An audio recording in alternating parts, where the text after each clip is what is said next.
Hello guys, welcome to my new blog. আজকে আমার বাবা বানাচ্ছে ফ্যাসা মাছের রেসিপি, তোমরা দেখো আর এনজয় করে। তুই লাল বাটিটাই মাখাচ্ছ? কি করবো, থালাটা রেখেছিলাম, থালাটা আমি বললাম এতে মাখাচ্ছ।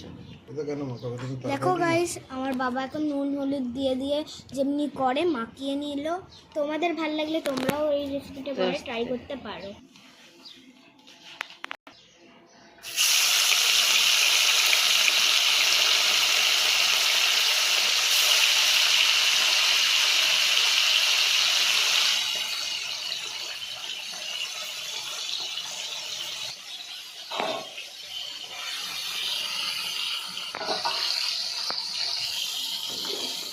তো এখন মাছটা বাবা তুলে নেবে, তোমরা দেখো ভাজা হয়ে গেছে।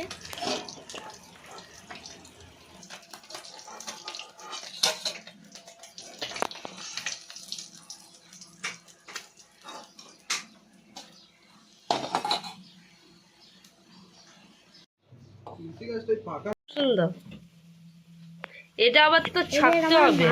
সর্ষেটা মিক্সিতে বেটে নিচ্ছে, দেখে নাও কি কি দিয়েছে। সর্ষে দিয়েছে, জল দিয়েছে এবং আর 4-5 পিস মতো লঙ্কা দিয়েছে। তোমরাও এমনি করে করতে পারো, যার যা যেমনি করার ইচ্ছা। তার উপর দিয়ে রসুন দেওয়া হয়েছে। এবার মা ঘুরিয়ে নেবে। তো ফাইনালি গাইস, সর্ষেটা বাটা হয়ে গেছে। চিনি দেখো অল্প দেবো তো। দেওয়া হচ্ছে নুন।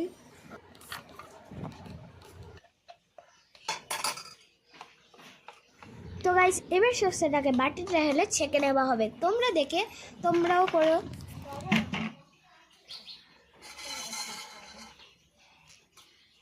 যা ঠাকুরের বাসনগুলো ধুয়ে নে।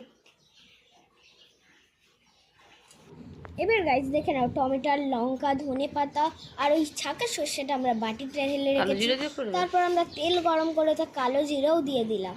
তার ওপর দিয়ে আমরা দিয়ে দেবো লঙ্কা দুটো, দেখো।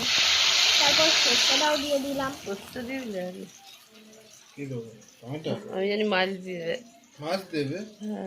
তো সর্ষেটাকে ঢেলে তারপর আর কি কি ঢাললাম তোমরা তো দেখেই নাও নিজে।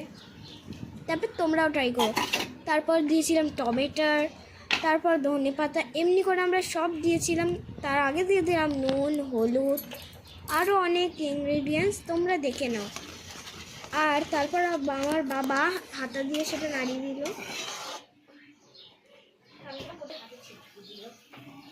ফুটে গেলে মাছটা দেবে। এবার মাছটা দেওয়া হয়ে যাবে। মাছটা দেবো, দেখো ধনে পাতা কেটে উপর থেকে ছড়িয়ে দিল। মাছ ওপর থেকে ছেড়ে দিয়ে কিছুক্ষণ রেখে লাভিয়ে নিলেই হয়ে যাবে রেসিপিটা।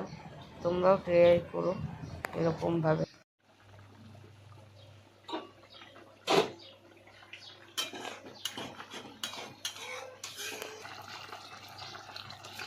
এই রেসিপিটা ভালো লাগলে লাইক অ্যান্ড সাবস্ক্রাইব করে দিও আমার চ্যানেলটাকে।